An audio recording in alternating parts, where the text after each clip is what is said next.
Hey guys, this is Jake with P3. In this video we're going to show you how to install the display portion of your boost gauge or multi-gauge for the Volkswagen Mk6 platform. We've got our OEM vent here, and then we've got our display sitting here. And the first thing you want to do, I have a test rig set up here, but if you just want to go ahead and plug the display into the control box and then plug that into your OBD2 port, go ahead and start your car up and just make sure this works before you do this install, just in case there's any issues. That way you can avoid pulling everything back out of your dash to fix any problems. So this one looks like it's working good, so we can go ahead and get started. So the first thing you need to do is to take this face off of the vent. I actually use a little can opener for this, but you can use a small screwdriver or pry tool or anything like that. I just go ahead and start disengaging these tabs and working my way around the vent. Each one it gets a little bit easier.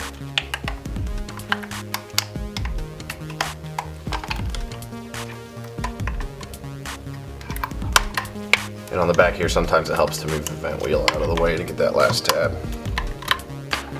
And at this point, once you get them all disengaged, you can kind of just roll it off the front as an assembly.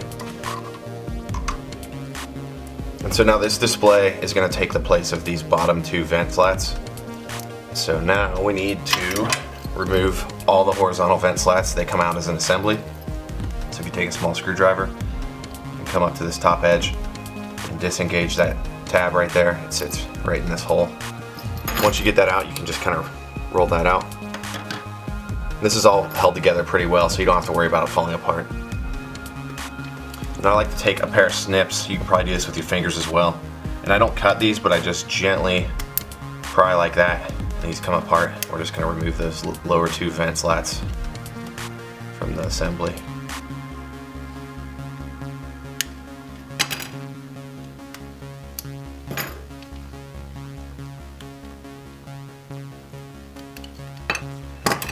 Set those aside.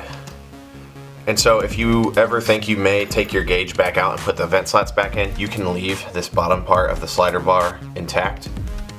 Since we normally do, when we're doing a pre-installed unit at the shop, we know the customer's not going to be doing that, so I go ahead and just clip this out just to have an extra piece out of the way inside the vent. But you can leave that on as well. It doesn't interfere with anything, just a personal preference of mine. Okay, so now we're ready to put the display into the trim face.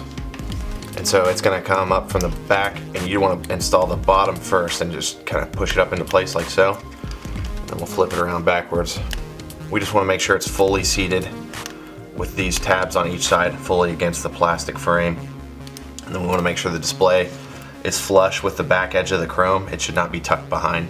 None of the glass should be overlapped by the chrome trim. It should all be flush up inside that window. So once you get that into place, we've got our tabs on each side of the vent assembly. So we just want to go ahead and make sure those go into each hole on each side of the trim. So I'll go ahead and push one down in, make sure it's lined up, and then the other one pretty much just snaps into place like that. Just make sure they're both fitting tightly. And then I come around to the front and just make sure the display is pressed downward all the way, just so it's locked into place, and that's good to go.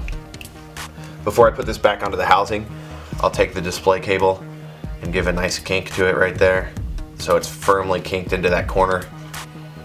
And what that's going to do is take this display cable, and it's going to keep it all the way over to the left side of the housing. That way when these vertical slats are moving back and forth, the cable does not get in the way of these and interfere, so those will move freely.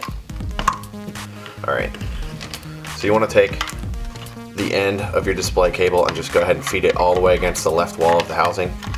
I'm going to just pull that all the way through. And this is an important step as well. This vent actually retains full function of all the vent functions.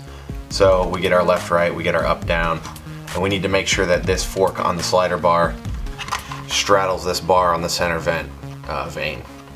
That way it'll still work. So just make sure that that bar goes in between the two pieces of this fork as you're assembling that.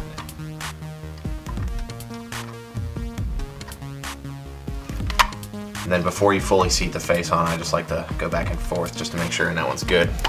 Make sure that it got seated correctly. And then you just work your way around, pressing these into place. They'll all snap in. Just Just make sure you've got them all seated firmly, and then once again, just make sure that display is locked down. This one's good. I want to make sure all of our functions work. We're good. Now we can come around to the back. On this vent, it does make the installation much easier if you cut a little relief slot here for the cable to set in. So I also like to make sure that I don't have tension being pulled out from the back of the vent on the cable. I want to push a little slack in, and then I'll pinch it into place and then shut this airflow flap. That way the cable's held into place. And what that makes sure is if you pull tightly the cable out of the back, you end up pulling your cable where we kinked it against the vertical slats, and then it won't move freely. So you want to make sure there's a little slack in there, that way it operates correctly. Alright, so I like to put the bottom of the cable right on this mold line. And I'll take a little pair of snips, and you can just snip there, and on the other side of the cable, and come around, and you can just kind of, this plastic breaks pretty nicely along the line where you cut. And then with your fingers or a little knife or a screwdriver, just gently separate the foam off of the vent. And so now we have a place for our cable to wrap around inside. There's actually a flange in the car that sets in here, and if the cable wraps all the way around, it makes it a lot more difficult to get the vent installed. So this part will make your installation in the vehicle a lot easier. So go ahead and feed your cable in between the foam and the housing. And then pull through, and we want to make sure this doesn't get twisted. So like right here, this is twisted. This cable is actually very durable. It's got a really strong tape covering on it as well. But if it gets twisted, you can still have issues. So we just got to make sure that it's nice and flat and not twisted. And then I'll kind of just form it around the corners of the vent, like that. And then if you've got any 3M tape or some kind of glue, it's going to make installation a little easier. It's not required, but it'll help. I like to put just a little bit of glue under the cable here, and then just push it firmly into place. And this is hot glue, so it cools down pretty quickly. And then I'll also come back, put just a little bit of glue on top here, and then bring the foam back into place. And really none of the glue is necessary or required. We just like to try to make it look like a really clean install and have it as simple to install in the vehicle for you guys as possible when we do a pre-installed unit. And then just to make it look a little cleaner, I'll come back here on top and just add a little bit of hot glue just to cover up that gap and make it look a little more like it was factory installed.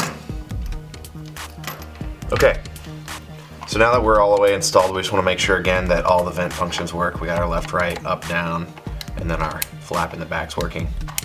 And then it doesn't hurt either to go ahead and give this another test as well before you go ahead and put it back into the vehicle. It looks like we are good to go. So this one's ready to install in the vehicle. Let us know what you think about these videos, if they're helpful at all to you, if you have any suggestions. We're going to try to start doing this for all the different models. And be sure to check us out on our website, p3gauges.com, and on Instagram as well, at p3gauges. Thanks, guys.